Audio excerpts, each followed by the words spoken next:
नमस्कार, मैं PM DNS Singh और आप देख रहे हैं कमाल यार। इस वक्त हम बात करने वाले हैं नेपाल और भारत के बीच जो काली नदी पर प्रोजेक्ट चल रहा है उसके बारे में।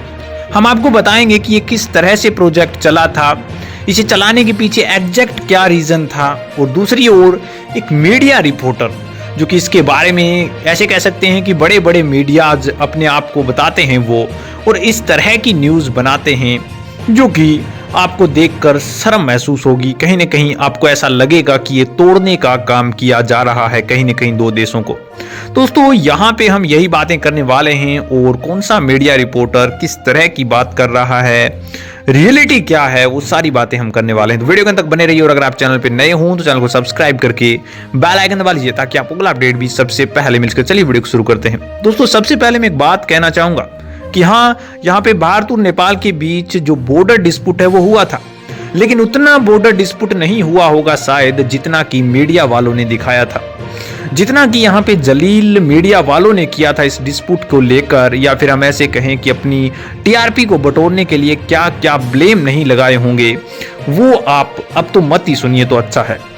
दूसरी ओर अब आज से लगभग 2 महीने पहले, मैं तो कहूँ कि 1 महीने पहले ही, जब यहाँ पे जो महाकाली रिवर है उसके अंदर जो वाटर फ्लो है वो काफ़ी ज़्यादा ऊपर हो गया था, और इसकी वजह से जो यहाँ पे यूपी है वहाँ पे बाढ़ के हालात बन गए थे। उस समय भी मीडिया वालों ने कुछ कमी नहीं छोड़ी थी। उस समय कह रहा था कि नेपाल डुबोना चाहता है भारत को, इसलिए बाढ़ लाने का षड्यंत्र रच रहा है, जो कि एक प्राकृतिक घटना है और किसी के बस की बात नहीं है।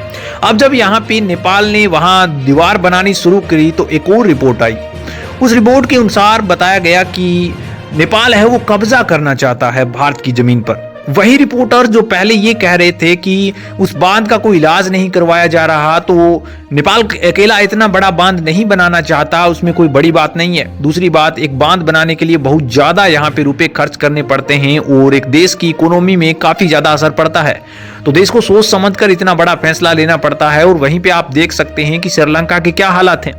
जब यहाँ पे दीवार बनाई जा रही थी तब आप वही मीडिया रिपोर्टर ऐसे कह रहे थे। अब यहाँ पे भारत वही उसी काली नदी के पास में अपनी दीवार बना रहा है, और उस समय भी मीडिया वालों की अपनी एक और यहाँ पे सजेशन लेके आ गए कि यहाँ पे पत्थरबाजी की जा रही है, नेपाल चाइना को अंदर लाना चाहता है, नेपाल के लोग कहीं ना कहीं इसे कंट्रोवर्सी दिखा रहे हैं, ऐसी कुछ भी यहाँ पे पॉसिबिलिटी नहीं है। दूसरी ओर वो कहते हैं कितना बड़ा प्रोजेक्ट चल रहा है, भारत बना रहा है, ये जो दीवार है वो भारत की दीवार काफ़ी ज़्यादा मजबूत बताई जा रही है, 2 किलोमीटर लंबी ये दीवार बनने वाली है। उसका मेनली रीज़न तो यही था दोस्तों कि कहीं ना कहीं इस चीज़ से बचा जा सके, कहीं ना कहीं इस बाढ़ वाली जो दुविधा है उससे बचा जा सके।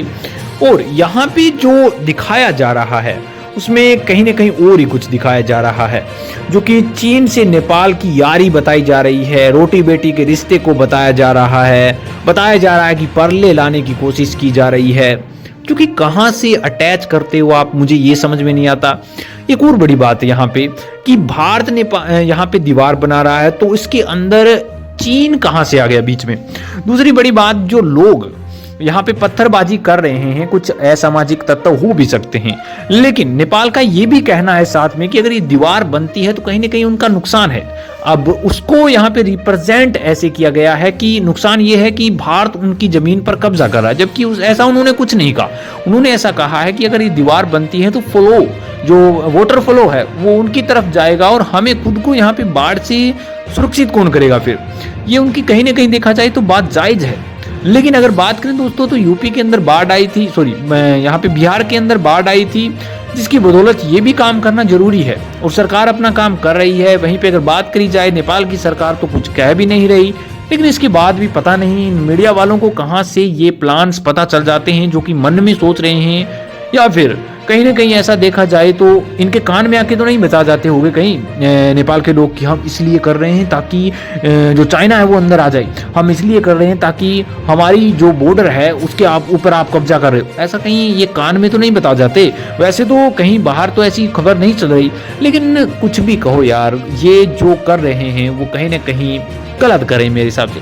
जो एग्जैक्ट चीज़ें हैं वो बतानी चाहिए, जो एग्जैक्ट चीज़ें यहाँ पे पॉजिटिविटी की तरफ ले जाएंगी हमें, क्योंकि इतना ज़्यादा माहौल बना ही नहीं होगा जितना माहौल यहाँ पे क्रिएट करके दिखाया गया है, जहाँ पे खुद की तारीफ करके दिखाई गई है। ऐसा कुछ है ही नहीं वहाँ पे। एक नॉर्मल यहाँ पे प्रोजेक्ट चल रहा है, जिस तरह से प्रोजेक्ट चलना चाहिए।